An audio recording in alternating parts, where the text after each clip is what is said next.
بسم الله الرحمن الرحيم لقد كان لكم في رسول الله أسوة حسنة وقال الله تبارك وتعالى ما كان محمد أبا أحد من رجالكم ولكن رسول الله وخاتم النبيين وكان الله بكل شيء عليما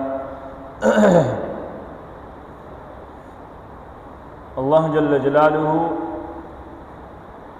رسول الله صلی الله علیه وسلم زمونږ استاسو د هدایت لپاره را لېږلی دی چې نبی علیہ الصلوۃ والسلام تاسو ته کوم لاره ښیي تاسو به په هغه لاره باندې خپله زندگی تېروئ د نبی علیہ الصلوۃ والسلام مبارک زندگی په دې باندې عمل کول په دې خپل زندگی تیرول دا د هر انسان ذمہ داری ده نبی علیہ الصلوۃ والسلام موږ ته پوره دین را رسول دي او نبی علیہ الصلوۃ والسلام چې دی نو موږ او تاسو داغه زندگی وایو سیرت وایو داغه په سیرت کې موږ 25 کالو تر رسیدلی یو چې نبی علیہ الصلوۃ والسلام کله د 25 کالو نو نبی علیہ الصلوۃ والسلام د حضرت خدیجه رضی الله تعالی عنها سره واده وکړو حضرت خدیجه رضی الله تعالی عنها نکاح ابو طالب تړلو او د نبی علیہ الصلوۃ والسلام په نکاح کې مہر یې خو ډیر مہر یې بکی یې خو ابو طالب چې دی کنه د نبی علیہ الصلوۃ والسلام سره ډیر زیات محبت کو نبی علیہ الصلوۃ والسلام د ژوندۍ ورته پته وکنه چې زما د اخره دارواره چې دی د څنګه زندگی دا نو د 25 کالو په عمر کې چې نبی علیہ الصلوۃ والسلام د حضرت خدیجه رضی الله تعالی عنها سره نکاح وکړو نو د خدیجه رضی الله تعالی عنها عمر 40 کال او د نبی علیہ الصلوۃ والسلام چې کوم دی عمر هغه 100 کال او هغه 25 کال نبی علیہ الصلوۃ والسلام ور سره نکاح زکو کو چې د حضرت خدیجه رضی الله تعالی عنها نه الله جل جلاله ډیر غټ کار غستو او دومره کار ته غستو کنه چې بعد کې د نبی علیہ الصلوۃ والسلام زندگی کې به ان شاء الله مونږ وایو چې په نبی علیہ الصلوۃ والسلام باندې کله وحی راتله د حضرت خدیجه رضی الله تعالی عنها ورله سمرا هغه دغه کو یعنی حوصله ولا ورکړه نو نبی علیہ الصلوۃ والسلام به دا وخت یې راو د 25 کالو نه په دې خوا باندې حضرت عائشہ رضی الله تعالی عنها فرمایي چې نبی علیہ الصلوۃ والسلام د حضرت خدیجه رضی الله تعالی عنها سره دومره محبت کو کنه دومره وی چې کله کله به مونږ سم رشکو کو سم زیات اوپس خیدو با حضرت خدیجه رضی الله تعالی عنها د محبت تا چې نبی علیہ السلام باور سره کو حضرت خدیجه رضی الله تعالی عنها سره د محبت داستان څوک بیانی حضرت عائشہ رضی الله تعالی عنها او عائشہ رضی الله تعالی عنها چې د نبی علیہ الصلوۃ والسلام په بیبیانو کې رټول نه کشر بیبی دا دومره زیات محبت ور سره نبی علیہ السلام د عائشہ رضی الله عنها سره کو او عائشہ رضی الله عنها په خپل د حضرت خدیجه رضی الله عنها د محبت خبرې کی وی کله چې بمونږه داسې صفاخه کړو څه خاص چیز بمونږه پوخ کو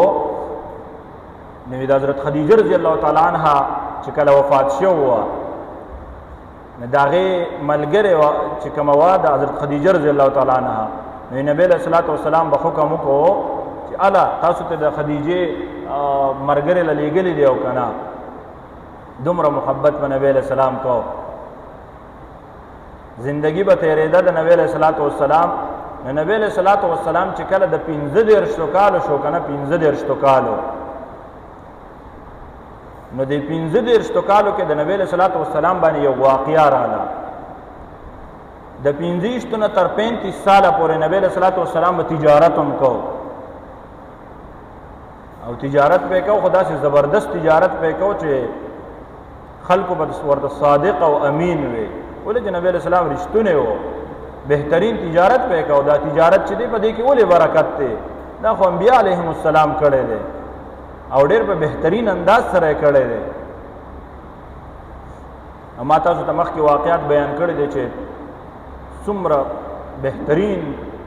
صحابه تجارت کړي دی او دې کې الله جل جلاله برکت یې خېږي. نبی علیہ الصلوۃ والسلام چې کله تجارت کو نو 35 سال ته چې نبی علیہ السلام راورسېدو نو یو مسله راغله په کعبه کې. ا مسله راغله هغه ته ویل شي بناء الکعبه. د 15 کال عمر کې نبی علیہ الصلوۃ والسلام په دور کې چې کوم دی 35 سال چې کله د نبی علیہ السلام عمر او نو بناء الکعبه مسله راغله. دا کعبه چې دا کنه کعبه تاسو ته پته ده دا ډومبه چې دین دا چا جوړ کړی و؟ دا کعبه ډومبه جوړ کړی و حضرت آدم علیہ السلام. الله جل جلاله ورته حکم کړو چې ته کعبه جوړ کا دغلته زما کور جوړ کا. حضرت آدم علیہ السلام چې دین د کعبه جوړ کړه بیا د حضرت نوح علیہ السلام په زمانه کې چې کله طوفان راغی نو په طوفان کې دا کعبه چې دین دم روانه شوی و. نو فرمایي چې د حضرت ابراهیم علیہ السلام په دور کې بیا حضرت ابراهیم علیہ السلام چې کله راغی حضرت ابراهیم علیہ السلام ته الله جل جلاله حکم کو چې لاړ شاو خپل خبر د انسان سره بوزال ته کې لاړ شا زمزم چې کم دی کنه په کم ځای کې دغلته کې پوره واقعیا به مونږه تاسو ته پته وي چې دغلته کې د نبی د حضرت ابراهیم علیہ السلام بیبي چې دا هغه دغلته کې وا او بیا چې د زمزم د نبی علیہ الصلوۃ والسلام د حضرت ابراهیم علیہ السلام دا زوی چې دی نه دا غخپې وخلې او بیا هغه زمزم الله جل جلاله چې کله جاری کړو د ابراهیم علیہ السلام دا ټبر چې ده نه دی منډه ترړې وخلې د اوبو د پاره چې یاره اوبه به کم ځای کې نو د ابراهیم علیہ السلام په ذریعہ باندې دا کعبه چې ده الله جل جلاله ورته حکم وکړ چې ته دا کعبه جوړه کا. نو فرمایي چې ابراهیم علیہ السلام دا کارو کو چې حضرت اسماعیل علیہ السلام بیا لوی شوی وو. حضرت اسماعیل علیہ السلام ور سره شو د الله جل جلاله دا کور جوړول شروع کړو.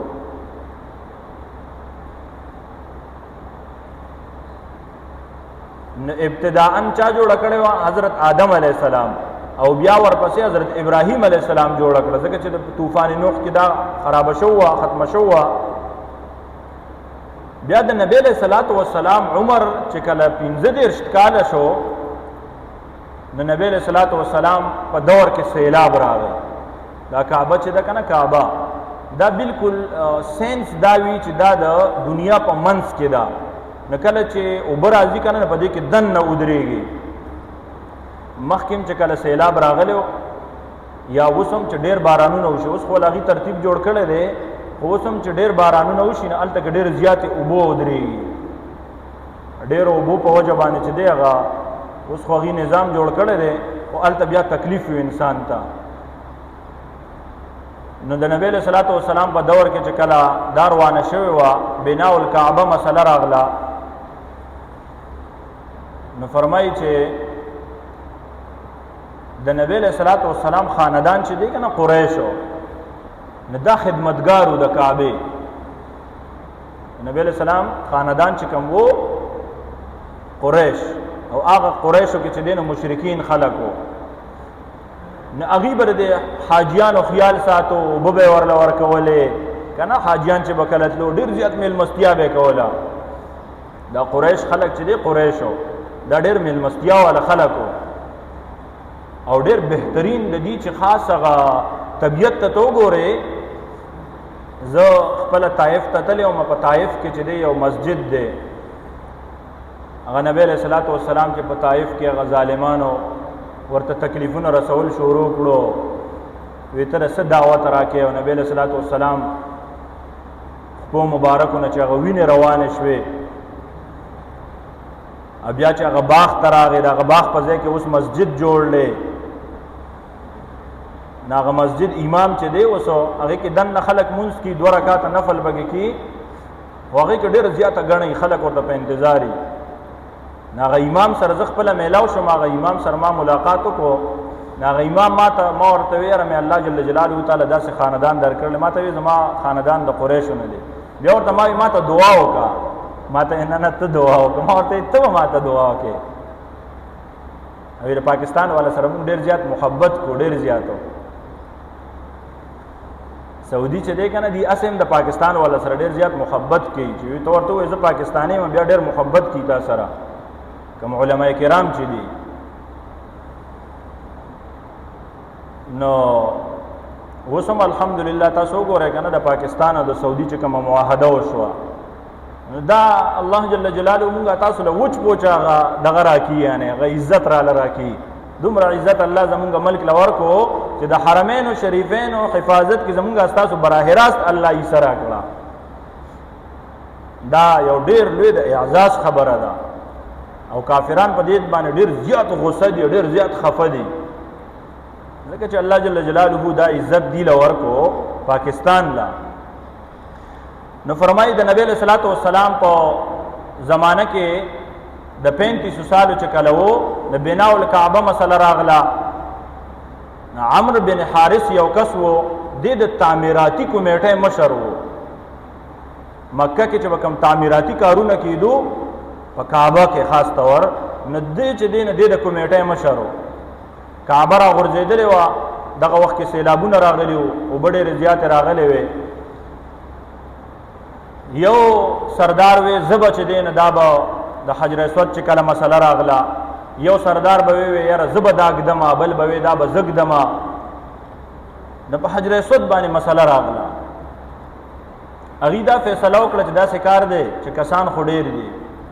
خو که سبا سهار وختي څوک هم راغی که نه د وخت نه، نو وي هغه کس په دا حجر اسود ږدي. نبی علیہ الصلوۃ والسلام دا کار وکړو چې الله جل جلاله نبی علیہ الصلوۃ والسلام د ټولو نه ړومبې په سبا له راوستو. بس هغې چې ولیدو د خدای پیغمبر ولاړو، بس د خدای پیغمبر ته وی بس دا خو ستا حق دی، بس حجر اسود کېده دا ګټه. نبی علیہ السلام وی داسې زه چېرته ږدمه، وي داسې نه ږدمه، وی داسې کار دی چې یو څادر راوړی التم د خلکو کتو چې یقینا په دې کس کې ډېر غټ کمالات دي. په دغه وخت کې نبی علیہ الصلوۃ والسلام د 35 سالو نو چې څنګه یې وکتلو، نبی علیہ الصلوۃ والسلام وی څادر راوړی ګټه به کېښودې، وي د هرې قبیلې چې کوم سردار دی هغه راشه، هر یو سردار راشه، هر یو سردار چې کوم دی نو ګوټونه ورله ونیسلو. نبی علیہ الصلوۃ والسلام یې راوړی، نبی علیہ الصلوۃ والسلام ورته حکم وکړو او هغه راوړه. نبی علیہ الصلوۃ والسلام چې کوم دی بیا هلته کې نصب کړه، کېښوده د حجر اسود دا ګټه. هغې وی چې یاره دا خو لکه ډېر بهترین انسان دی. نبی علیہ الصلوۃ والسلام خپل داسې امیج جوړ کړی و، داسې بهترین شخصیت و نبی علیہ الصلوۃ والسلام.